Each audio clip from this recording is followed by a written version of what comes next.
Você que está aí com a sua Bíblia, abre aí comigo em Salmos 22.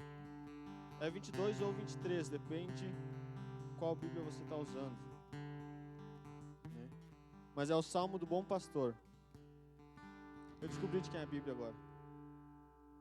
Do mouse. Não.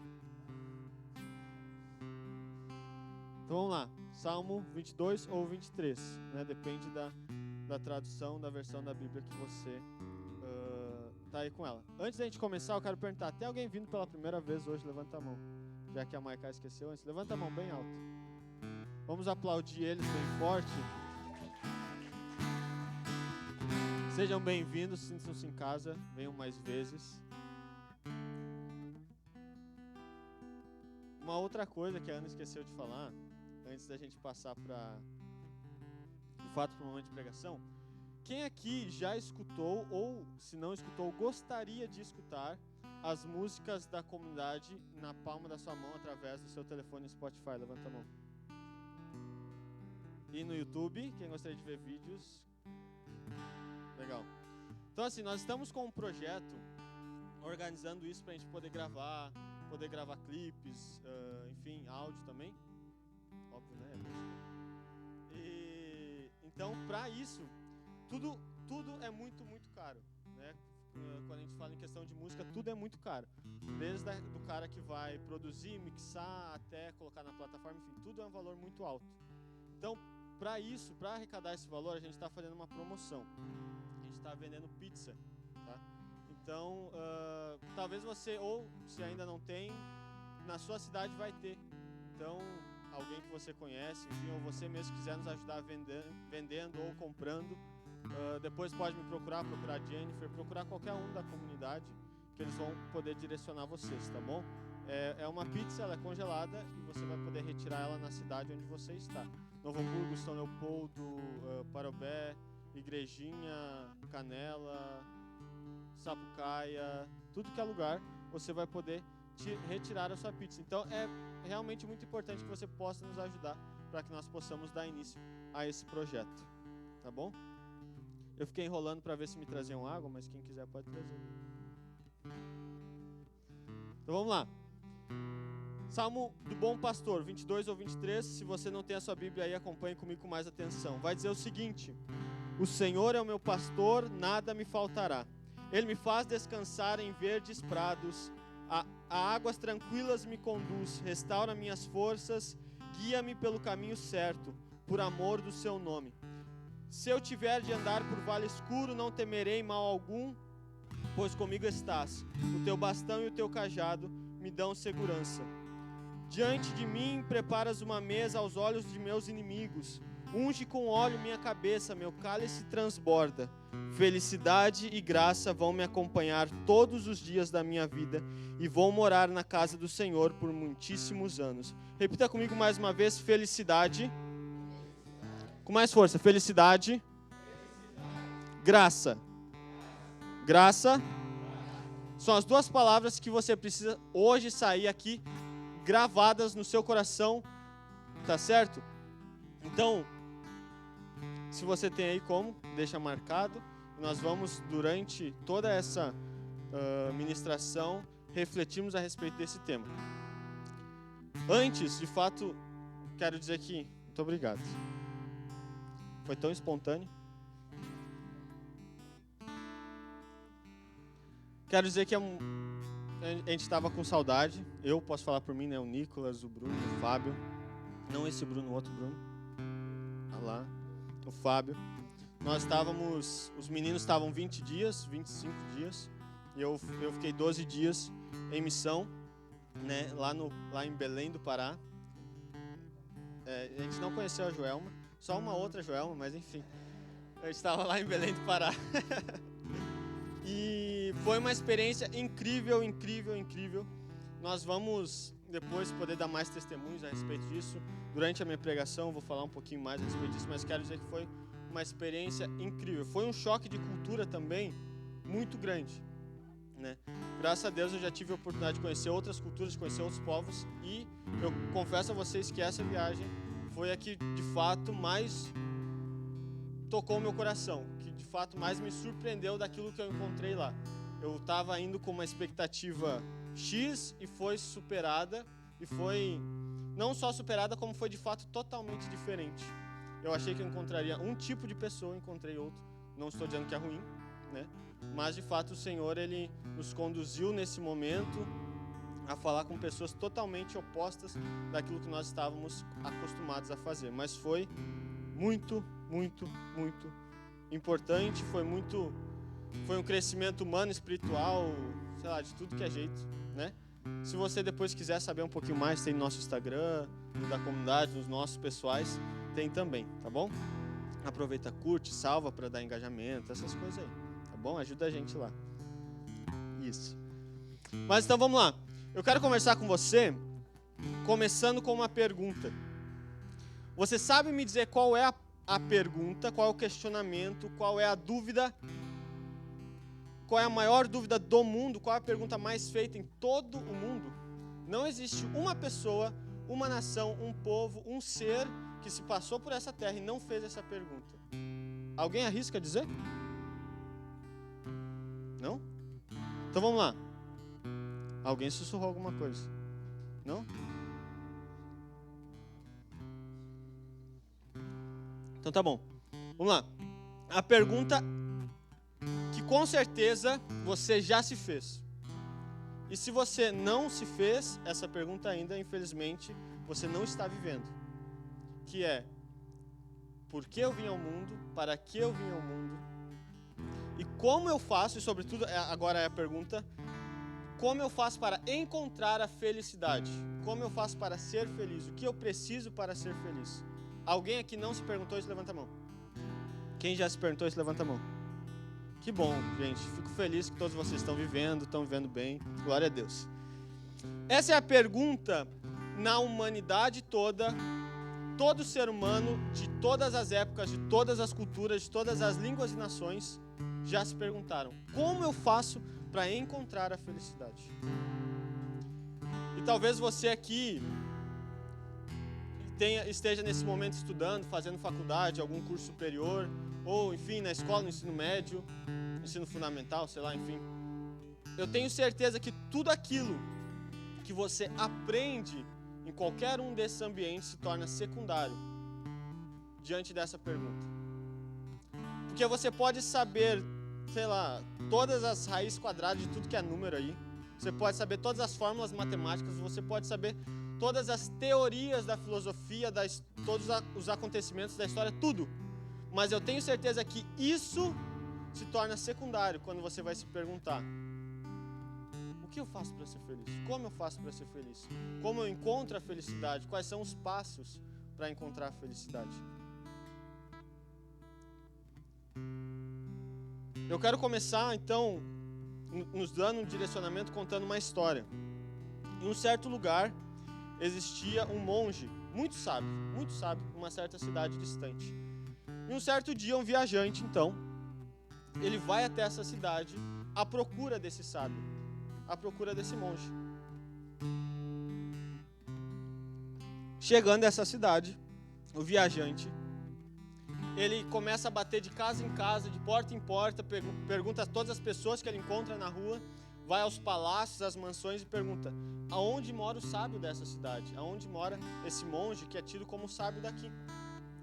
E as pessoas vão dizendo: não mora aqui, mora mais distante, numa casinha lá, mais ao interior. E esse viajante, então, ele vai de encontro, e quando ele chega nessa realidade, ele encontra, como nós diríamos hoje, um casebre. Uma casa muito humilde, com certeza o lar, o ambiente mais humilde de toda aquela região. E quando ele bate a porta, ele pergunta: licença, é aqui que mora o tal sábio? E o homem, né, o monge, sai à porta e diz: olha, é assim que as pessoas costumam me chamar.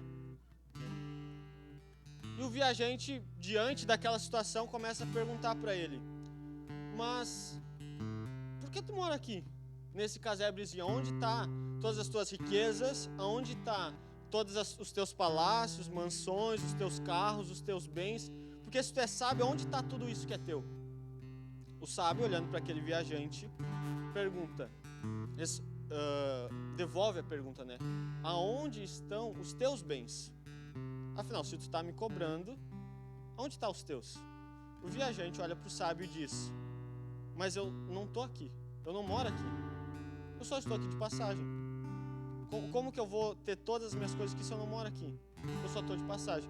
O monge, o sábio, ele olha para o fundo dos olhos do viajante e diz: eu também só estou de passagem. Eu não sou daqui, eu não sou desse mundo. Deu para entender?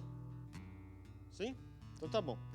Então, se nós precisamos entender essa mensagem antes de nós chegarmos de fato à conclusão da pergunta: como eu faço para ser feliz? O que eu preciso ter? O que eu preciso fazer para ser feliz? Nós precisamos entender: nós não somos criaturas desse mundo. Então é claro que a nossa felicidade, ela não estará completa nesse mundo. Mesmo que nós façamos tudo aquilo que está ao nosso alcance, a nossa felicidade, ela nunca estará completa, porque nós não somos feitos para cá. Nós não somos planejados, nós não fomos programados, nós não fomos pensados para esse mundo. Então, mesmo que você se esforce, lute, batalhe, você não vai encontrar a realização completa. Mas muitos santos vão dizer: existe uma das formas de nós encontrarmos a felicidade é quando nós... Porque se nós não somos pessoas desse mundo, nós precisamos perguntar: nós nascemos para onde então? Nós somos filhos da eternidade, nós nascemos para a eternidade, nós nascemos para o céu. E quando nós entendemos isso, nós só vamos então nos saciar quando nós estivermos no céu. Como eu faço então para aqui na terra ainda assim encontrar a felicidade? Fazendo com que o céu se una à terra.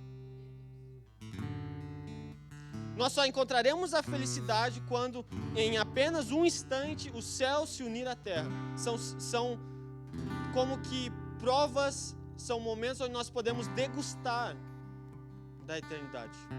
São momentos onde nós podemos degustar da bondade, da grandiosidade de Deus. Então mesmo, entenda, a nossa felicidade aqui, ela não estará completa. Ela não estará completa. Bata no seu peito e diga assim: a minha felicidade... Mais forte: a minha felicidade nesse mundo não estará completa. É o primeiro ponto que nós precisamos entender. Nós não nascemos para cá. Então, por mais que nós nos esforcemos ao máximo, nós não vamos ter a plenitude na nossa felicidade aqui. Mas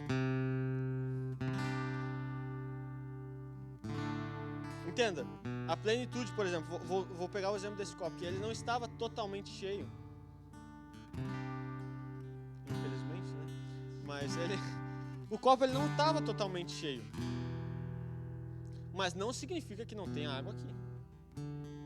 Nós não podemos ser felizes plenamente, mas não significa que eu não posso provar da felicidade. Não significa que eu não possa provar estar mais próximo da felicidade. Então, nós vamos partir daí, ok? Nós não vamos encontrar a nossa felicidade plena. Mas então, como nós podemos fazer para alcançar o máximo da felicidade aqui? Embora não seja tudo aquilo que nós vamos provar, mas existe aqui um limite. Então vamos lá. Existem muitas pessoas, e talvez você seja uma delas, ou você já foi uma dessas pessoas, que colocava sua felicidade naquilo que haveria de vir. Ah, se eu tiver tal cargo no meu trabalho, eu vou ser feliz. Se eu tiver tal carro, tal moto, se eu namorasse aquela pessoa, eu ia ser feliz. Se eu casasse, eu ia ser feliz. Quando eu casar, quando eu namorar, quando eu tiver filho, quando eu ficar empregado, quando eu ficar rico, eu vou ser feliz. Só que nós começamos a projetar a nossa felicidade em algo que há de vir, em um bem material que vai acontecer. E muitas vezes, quando esse bem material chega, nós pensamos: nem é tudo isso. Poxa, eu lutei, economizei, e sei lá. Eu, particularmente, já fiz muito disso. Eu lembro, por exemplo, eu tinha uns sei lá, uns 11 anos. Tinha um teclado. Eu passei um dia na frente de uma... Tava caminhando, passei em frente a uma loja, vi um teclado lá. Eu nem entendi o valor de teclado, mas estava escrito lá, promoção. Eu pensei, deve estar barato mesmo. Aí eu fui ver o valor.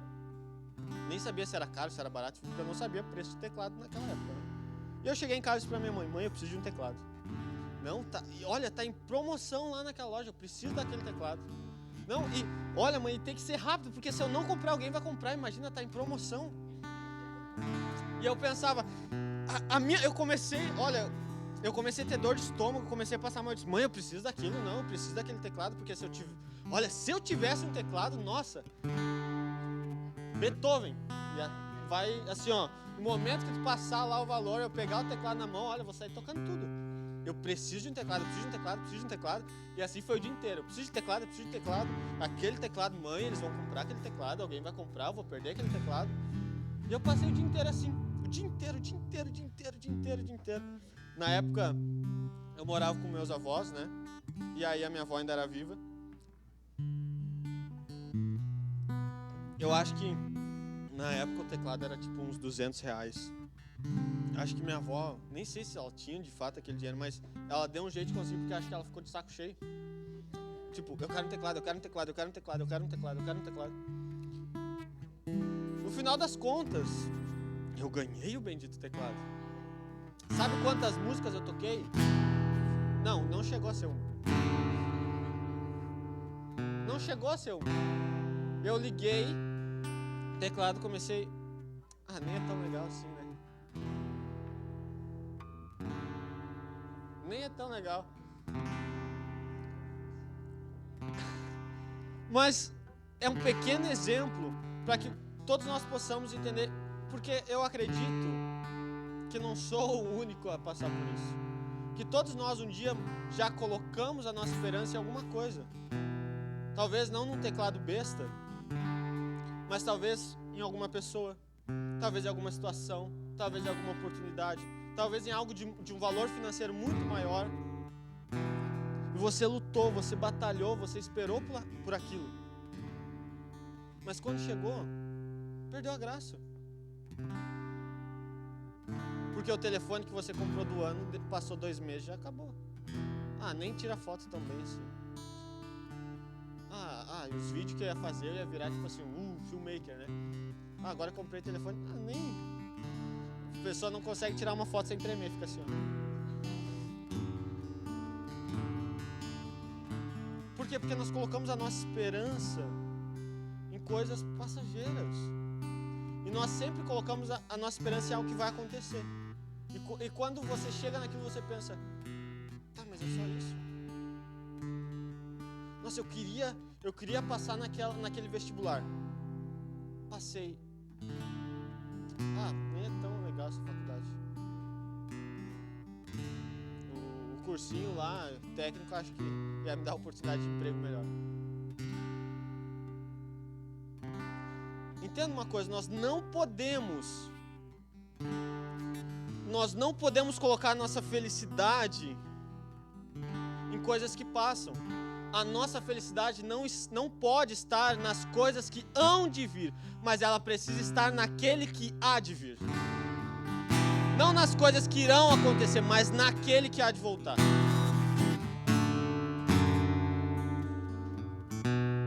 Enquanto a nossa vida, enquanto as nossas esperanças estiverem em coisas, e até mesmo em pessoas, infelizmente nós vamos nos frustrar. Sabe, a maioria das nossas frustrações, elas acontecem por culpa de quem? Nossas.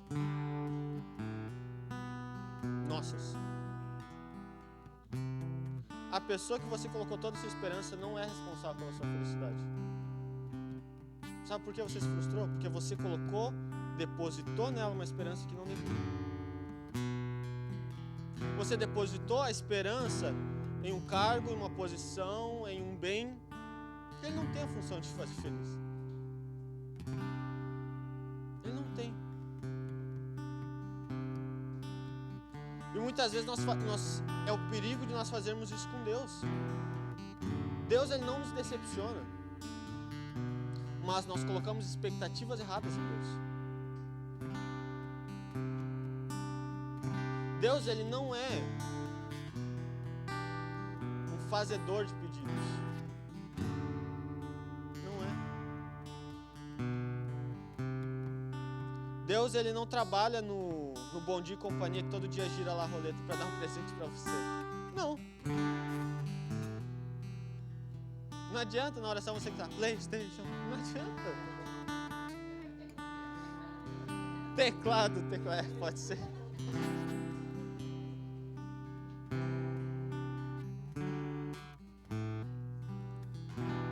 Pressão.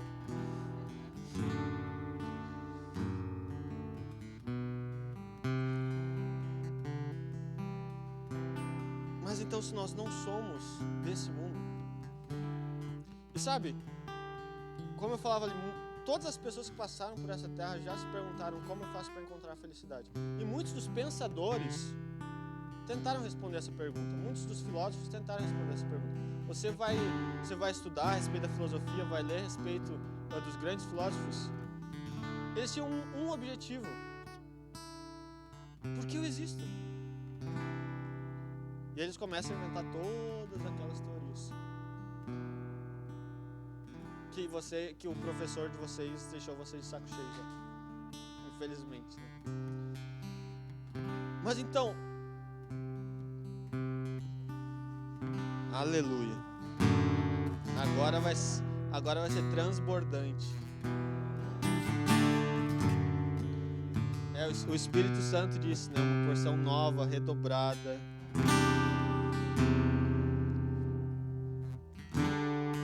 Então nós vamos olhar então a respeito daquele que mais nos influencia. Uma pessoa, talvez você não conheça ainda, mas você vai conhecer nessa noite, chama-se Jesus. Vamos então entender como ele responderia essa pergunta. Como ele viveu a sua vida respondendo essa pergunta. Jesus, ele viveu uma vida ofertada. Repita comigo, ofertada. Jesus, ele teve uma vida de oferta. Talvez aqui, sabe aqueles memes que tem assim que a cabeça da pessoa explode? Talvez isso vai acontecer agora com o que eu vou falar. Na vida de Jesus existiu uma coisa mais importante do que a cruz. Mais importante do que a cruz. Chama-se encarnação.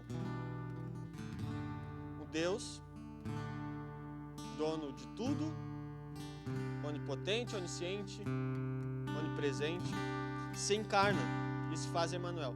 Isso, imagina, Deus se fez homem.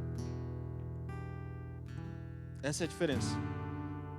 Por que eu falo que isso é maior do que a cruz? Porque isso é um mistério tão sublime, muito maior do que um homem, Jesus, morrer na cruz depois do terceiro dia ressuscitar. Muito maior. É a encarnação. Mas enfim, isso é só uma informação. Jesus, ele teve uma vida ofertada. Ele abriu mão de tudo aquilo que ele tinha, de tudo aquilo que ele possuía, de toda a glória, de toda a honra, de todo o poder, para habitar em um corpo humano. Tem até aquela música do, como é que é? Tom Carfer, que vai dizer, eu estava lá no céu, junto com os anjos. Quem não conhece pode pesquisar aí, tá? Não vou cantar toda ela, né? Mas então Jesus, ele abre mão de tudo aquilo que era próprio da vida dele por um motivo: para doar-se a cada um, para doar-se a você. Jesus abriu mão de tudo aquilo que possuía ele para dar a você. Você que estava morto, através da encarnação, da cruz, da ressurreição, de Pentecostes, depois nós todos temos acesso a isso. Então Jesus, ele tinha uma vida ofertada. Jesus entendeu. E nós precisamos, olhando a vida dele, entender isso. Que nós seremos felizes quando o foco não for eu, quando o foco for o outro. Quando o objetivo da minha vida não for eu. Quando o objetivo da minha vida for outro. Claro que é muito, talvez nesse momento está sendo muito estranho para o seu ouvido escutar isso, porque com certeza você escutou já que a medida do seu sucesso é o quanto você se dá bem. A medida da sua felicidade é o quanto você tem, é o quanto você faz, é o quanto você trabalha.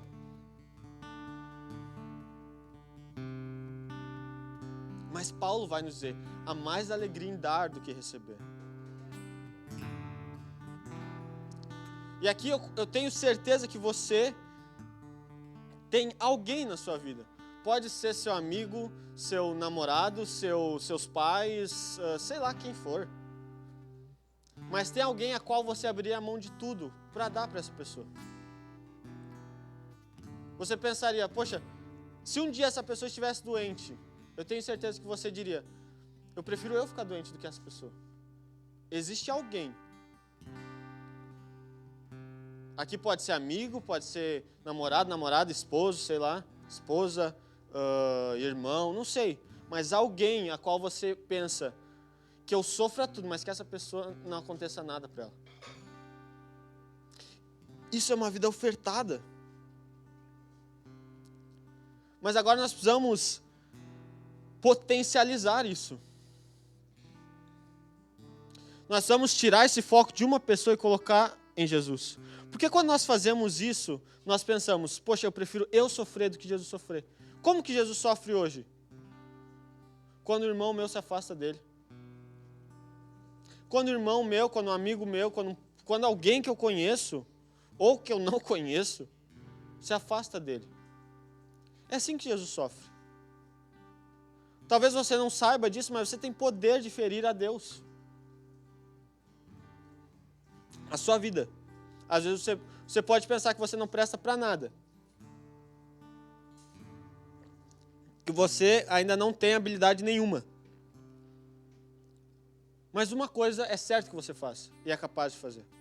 Ferir a Deus. Você é capaz de ferir a Deus. Não um homem apenas.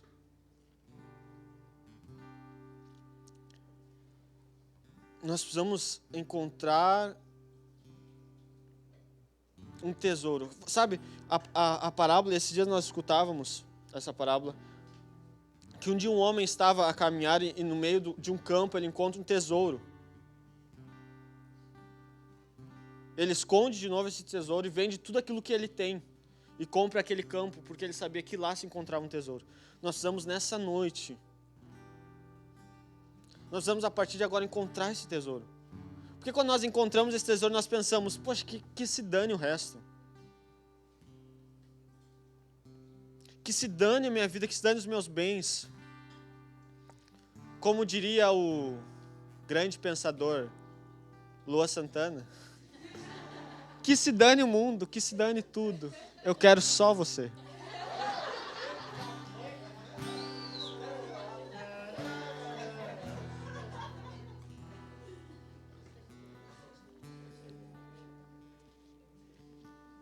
Dois exemplos de pessoas que viveram assim.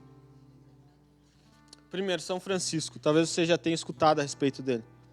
Cara, eu tenho uma admiração por esse homem assim, ó.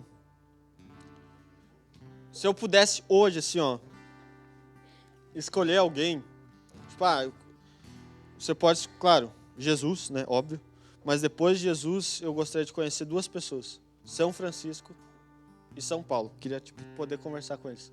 No céu, eu vou ter essa graça, em nome de Jesus. Mas então, São Francisco, eu acredito que quando eu chegar lá vai ter uma fila, né, porque todo mundo gosta de São Francisco.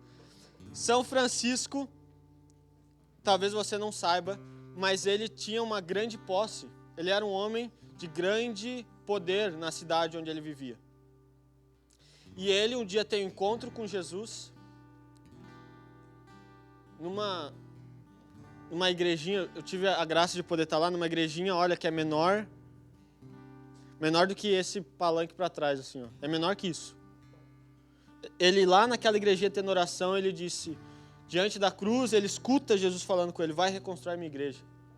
E quando ele encontra aquilo, ele abre mão de toda a realeza que ele tinha. De toda a realeza, ele abre mão daquilo tudo. Ele abre mão de tudo. E ele vai viver como um miserável. De fato, miserável. Alguém que se vestia com trapos.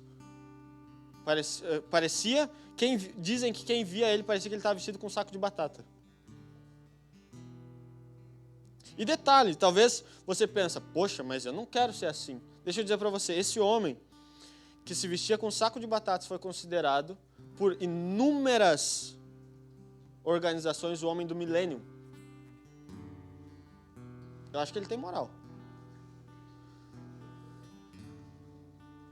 Eu sou considerado o cara pela minha mãe. Agora, organizações falaram assim, ó, cara, durante 1000 anos, ninguém foi mais que tu. Esse foi São Francisco.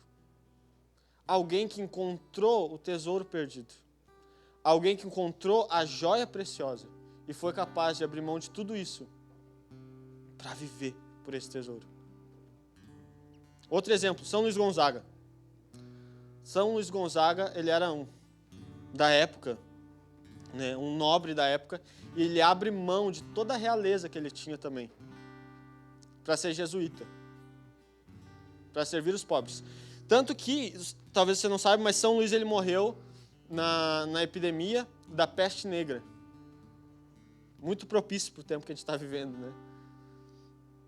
Então, ele era um dos seminaristas que ajudava as pessoas que estavam doentes, ele cuidava, ele tratava. Então, por conta disso, ele acabou se contagiando com o vírus e morreu.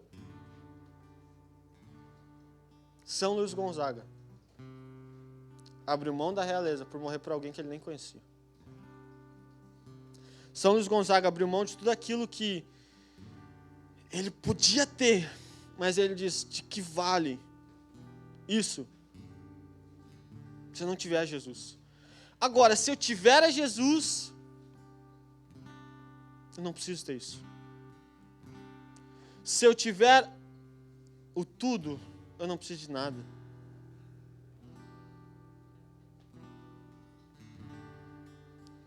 E sabe, foi, agora falando um pouco da nossa experiência na missão em Ribeirinhos, foi aquilo que nós provamos. Sabe, nós encontramos pessoas miseráveis. E aqui eu não tô falando de espiritualidade, não estou falando nada, estou falando sobretudo de uma questão financeira. Pessoas miseráveis. Infelizmente. Nós encontramos pessoas, infelizmente, miseráveis de sonhos. Sabe, nós conversávamos com as crianças e a gente perguntava, o que você quer ser quando crescer? Sabe, na ingenuidade delas, elas olhavam pra gente assim e falavam, como assim? Vou ficar aqui. Vou trabalhar aqui, vou morar aqui, vou morrer aqui. Sabe o que é você olhar no fundo do olho de uma pessoa e ela não ter um sonho? Sabe o que é você olhar no fundo, sabe, de uma criança e onde ela não escolheu? Ela não fez uma opção, ela não disse, eu quero ficar aqui. Não, mas ela sabe já que, infelizmente, é aquilo. Infelizmente é aquilo. Talvez o grande sonho dela seja ter uma, como a gente chama aqui de caico, né? Lá eles chamam de rabeta. Seja ter uma rabeta legal.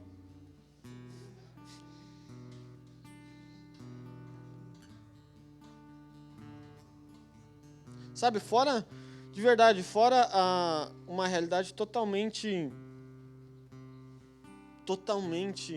oposta da nossa, onde de fato nós víamos pessoas sendo vendidas por 1 litro de gasolina, onde nós víamos pessoas sendo vendidas por Não era nem por um fardo de cerveja, era por uma lata de cerveja. Onde nós vemos, infelizmente, muitos pais e muitas mães que prostituem seus filhos por nada.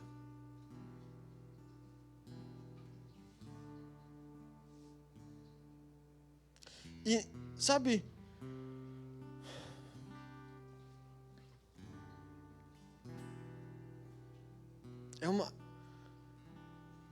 é uma coisa que talvez a gente possa pensar, tipo, poxa, como é que acontece isso até hoje, cara?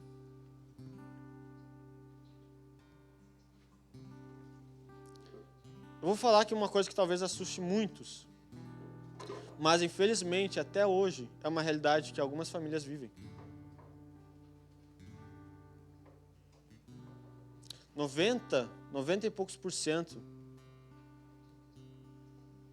Isso é um número que não é um número oficial, tá? Eu já vou explicar o porquê não é oficial, mas é uma sondagem que se faz, né? De 80 a 90% das mulheres daquela região já sofreram abuso sexual. Por que não se sabe? Porque normalmente é um pai, é um irmão, é um tio. Talvez isso choque mais você. Uma das realidades que nós encontramos lá, o povo, até um tempo atrás, agora com o avanço da tecnologia, eles têm mudado um pouco isso, mas era muito comum uma tradição indígena que era dever, não é opção, era dever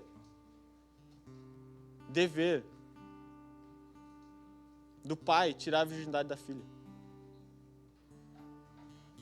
E não era porque, uma coisa bonita, não, é dever. Sabe o que é isso?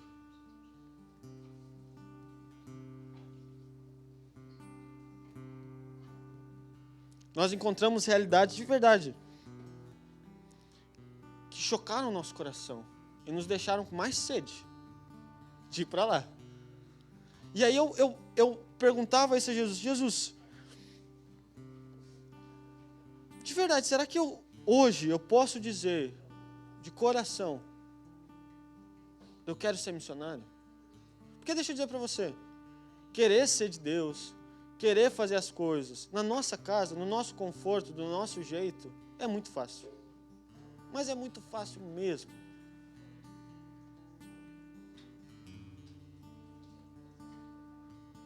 Agora você vai ter que, como nós, por exemplo, nós viajamos 12 horas de barco para chegar até o lugar. Muitos missionários já passaram por lá. E nós nem sabemos quem são. Será mesmo que nós estamos dispostos a ofertar a vida por alguém, por uma nação, por um povo, por uma cultura, e morrer no anonimato? Será que você está disposto a viver, e não só viver, mas morrer por alguém que talvez não vai nem depois lembrar seu nome?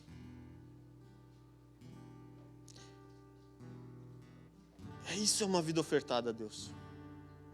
Diferente disso, é balela, é mentira. Se eu não tenho no meu coração uma sede de ajudar essas pessoas, eu não tenho sede de ajudar ninguém. Desculpa dizer isso para você. Não estou dizendo agora que você precisa ir para lá. Não estou dizendo isso. Eu estou dizendo que você precisa abrir mão de si. Será que nós estamos realmente dispostos a dizer que se dane eu, mas vivo outro? Que se dane o meu bem-estar, que se dane o meu comodismo, mas que viva no coração dessa outra pessoa, que se acenda a chama. Sabe, isso é uma vida ofertada. Foi isso que Jesus fez. Jesus não morreu pelos santos. Jesus falou isso, eu não vim à terra pelos santos, eu vim à terra pelos pecadores. Jesus, quando ele morreu, ele não disse, eu vou morrer pelo fulano, que esses aqui vão ser direitinho, né? Não vão ser da pá virada. Agora não, aquele fulano, não, aqueles lá só pro demônio. Não. Jesus, quando ele se entregou, ele disse: eu quero todos, e é por todos. Não só por aqueles que não vão me conhecer, mas, sobretudo, por aqueles que vão me conhecer e muitas vezes vão me negar. Será que nós estamos dispostos a ofertar nossa vida por alguém que vai cuspir na nossa cara? Como fizeram com Jesus?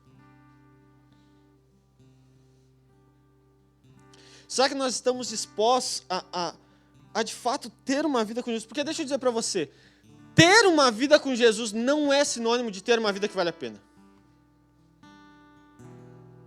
Decore isso. Ter uma vida com Jesus não é sinônimo de ter uma vida que vale a pena. Nossa, como assim? Ir à igreja, rituais, práticas não são sinônimo de estar com Jesus. Quer um exemplo? Judas. Judas caminhou 3 anos com Jesus, viu Jesus multiplicar o pão, viu o cego enxergar, viu o paralítico andar, viu Jesus andar sobre as águas e daí? Porque nada mudou. Vai dizer agora que ele não estava com Jesus. Os fariseus da época, os sacerdotes da época, eles naquele momento eram a presença de Deus, conheciam a Deus, conheciam as Escrituras e daí? Nada mudava. Para se estar com Jesus é necessário uma mudança de mentalidade. E aí você pode chamar isso do que você quiser. Se você quiser usar um termo cristão, metanoia. Se você quiser usar um termo popular, mudança de mindset. Se você quiser ser coach, agora nós precisamos mudar o nosso mindset. Pode parecer engraçado, mas é de fato isso, é uma mudança de mentalidade que faz eu entender que não importa. Deixa eu dizer para você. E essa era a oração que eu fazia voltando para casa. Jesus, não deixa eu estar contigo apenas. Me permita viver de fato uma vida que vale a pena. Estar com Jesus, infelizmente, não é sinônimo de ter uma vida boa. De ter uma vida que você vai se orgulhar depois. De ter uma vida que as outras pessoas vão olhar e vão dizer: poxa, eu quero ser que nem esse cara. Eu quero ser que nem essa guria. Eu quero ser que nem essa família. Não. Infelizmente não. Caminhar com Jesus, falar com Jesus. Sabe, a própria Bíblia vai nos dizer, Jesus vai nos dizer, que muitos vão um dia chegar no último dia, vão bater a porta, Jesus vai abrir, e ele vai dizer: não vos conheço. Imagina que tristeza você viver, porque de verdade, tá? Infelizmente, deixa eu dizer para você, se você quer uma vida fácil, você não vai encontrar com Deus. Não vai. Eu preciso ser realista com você, porque senão eu vou vender... fugiu o ditado agora, mas enfim. Oi? Enfim, fugiu. Mas tem alguma coisa de peixe mesmo, mas não sei. Sei lá.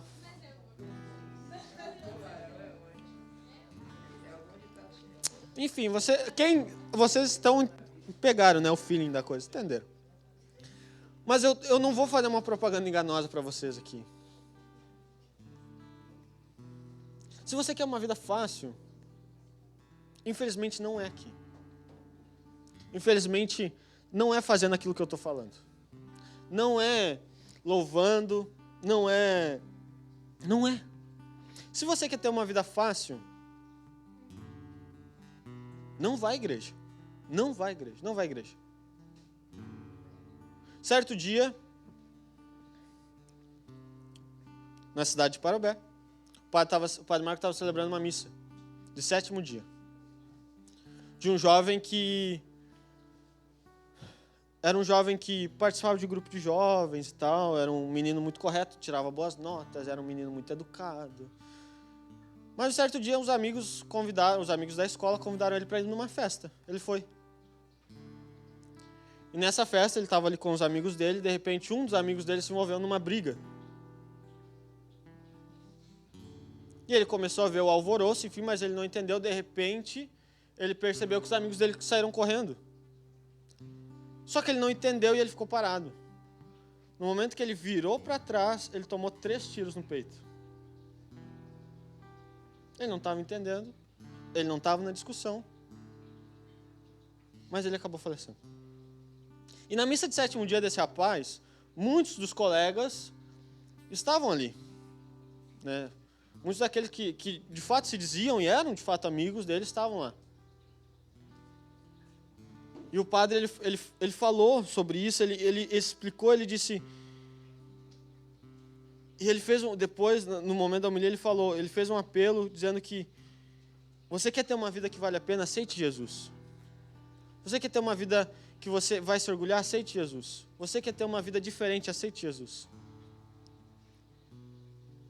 Passado-se um mês, o padre estava de novo para celebrar a missa e chegou um rapaz para conversar com ele. Ele chegou diante do padre e disse: eu amaldiçoo o dia que eu te conheci.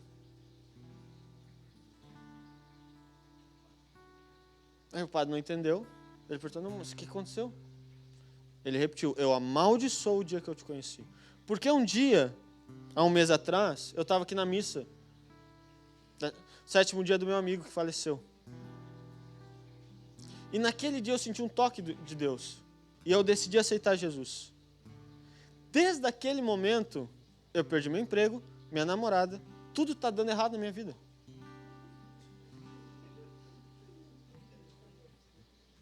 Tudo está dando errado na minha vida. O padre abriu os braços, abraçou ele e disse: bem-vindo. É isso mesmo. É isso mesmo.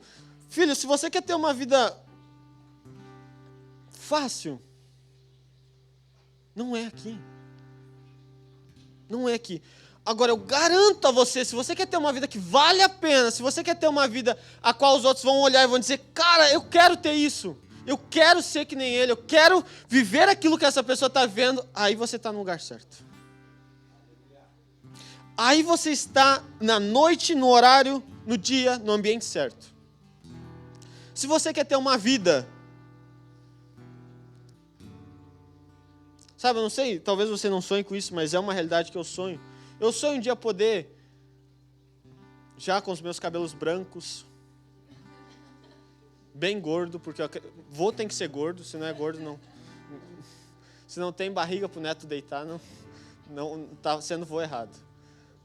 Não, brincadeira, é só porque meu vô é assim, né? Então. Vamos, babei. Eu sonho um dia poder, de fato, com os meus cabelos brancos, acima do peso, em nome de Jesus, poder contar tudo aquilo.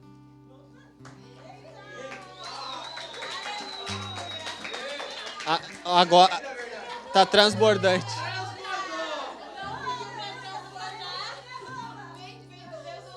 Transbordante.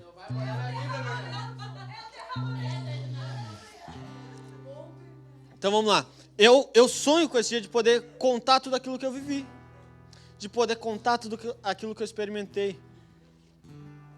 E depois os meus netos, minhas netas, poderem falar: pá, meu avô é top. Que cara top. Além de ter uma barriga top, meu avô é top. Tem uns que já estão treinando já para ser avô mais cedo.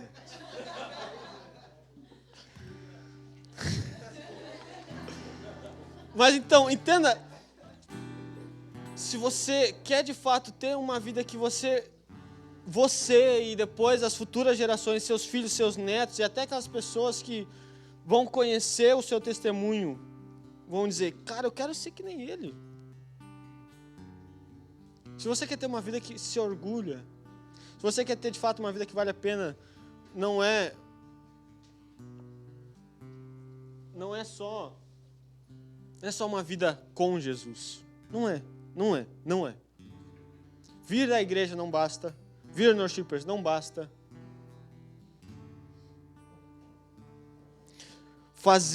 Expulsar demônios em nome de Jesus não basta. Não basta. E aqui eu falo para mim, não basta eu pregar, não basta eu saber a Bíblia, não basta. Os fariseus da época sabiam de cor. De cor. E ainda assim, de nada adiantava. Uma vida com Jesus, que vale a pena, ela precisa antes, de fato, ter uma mudança de mentalidade. E aqui eu não estou condenando ninguém, não estou... Se você não tinha vivido isso até agora, não perde mais tempo. Sabe que triste vai ser você daqui a 10 anos olhar e pensar, poxa, que droga de vida. Perdi 10 anos. De verdade, deixa eu dizer para você, se é para você, não faça a burrice de estar na igreja pela metade. Não faça. É muito mais perigoso você estar na igreja pela metade do que você estar no mundo pecando. Muito mais perigoso. Muito, muito, muito mais perigoso. Sabe por quê? Porque quando nós estamos na igreja pela metade, nós pensamos tipo, eu estou salvo. Pelo menos um purgatóriozinho ali eu pego. Posso ser ali o último da lista, mas estou ali. Vou até de pé lá no vagão se precisar, mas eu estou ali. Peço para alguém chutar assim a porta para eu entrar, mas eu estou ali. Só que isso não acontece. Jesus vai falar em Apocalipse, seja quente ou frio. Te decide, escolhe.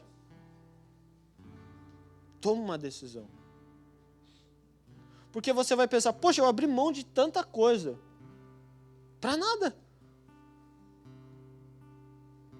De verdade, eu fico pensando, e eu rezo para que isso não aconteça. O dia que eu chegar diante de Jesus, eu espero que Ele não diga, não te conheço. Porque eu vou olhar para trás e vou dizer, poxa, eu abri mão de tanta coisa para nada. Para ir para o inferno igual. Para ser condenado igual. Já que é para ir para o inferno, então vamos com os dois pés. Mas é isso. Se você quer ser salvo, então lute, se esforce, batalhe. Se você não quer ser, eu dou um conselho para você, se afunda de verdade no pecado. Agora não vive a metade. Não vive a metade. Não vive. Porque você vai abrir mão de muita coisa para nada. Sabe quando você passa a madrugada estudando e no outro dia tira 0 igual na prova? Vai ser a mesma coisa. Então você pensa, da próxima vez nem vou estudar, né? O zero já é certeza, então... Para que eu vou passar a madrugada estudando? Pelo menos vou ter uma noite de sono. Quem já passou por isso, não levanta a mão.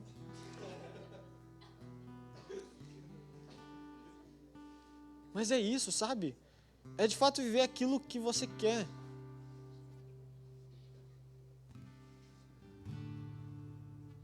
Eu não consigo sozinho. Ótimo. Eu também não.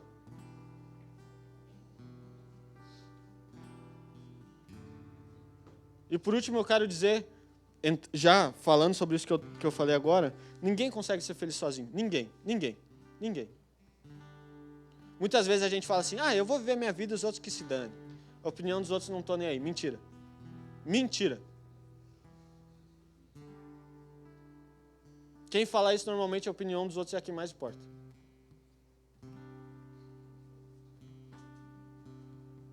E tenta se esconder atrás disso.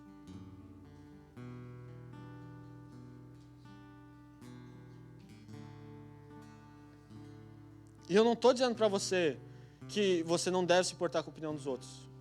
Se importe com a opinião das pessoas certas. Aquelas que compartilham da sua vida, aquelas que estão com você, aquelas que sabem o que vocês passam.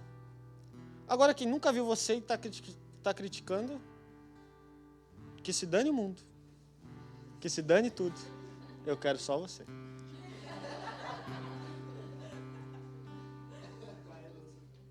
Vai, Lua Santana. É isso. Se importe com a opinião de alguém que está construindo algo. Agora o cara ele não consegue viver a vida dele e quer dar opinião na minha. Tu tá louco? O cara que não construiu metade daquilo que eu já construí quer dar opinião? Não. Não. Mas não se iluda na mentira de dizer, os outros que se dane. Eu vou ser feliz. Porque eu não preciso de ninguém. É uma mentira. Biologicamente isso é impossível. Biologicamente isso é impossível. Uma pessoa que fica sozinha por muito tempo, ela definha. Ela morre. Morre. Quer uma prova disso? Quarentena. As pessoas passavam 15 dias sozinhas, enlouqueciam, adoeciam. 15 dias. E quer me dizer que passa uma vida?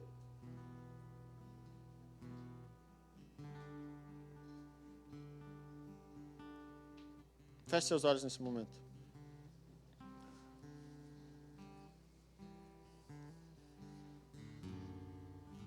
Feche seus olhos comigo agora.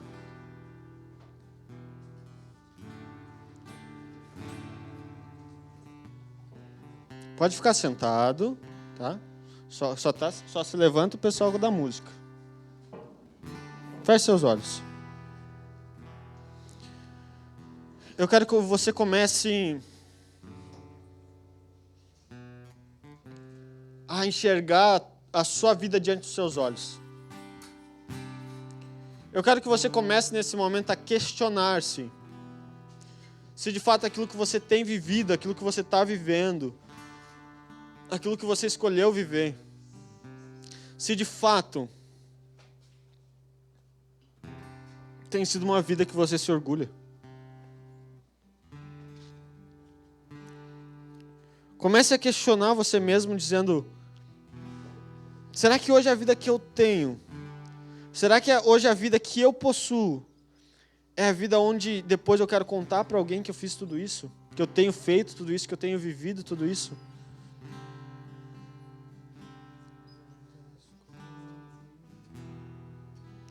Comece a se questionar a respeito disso.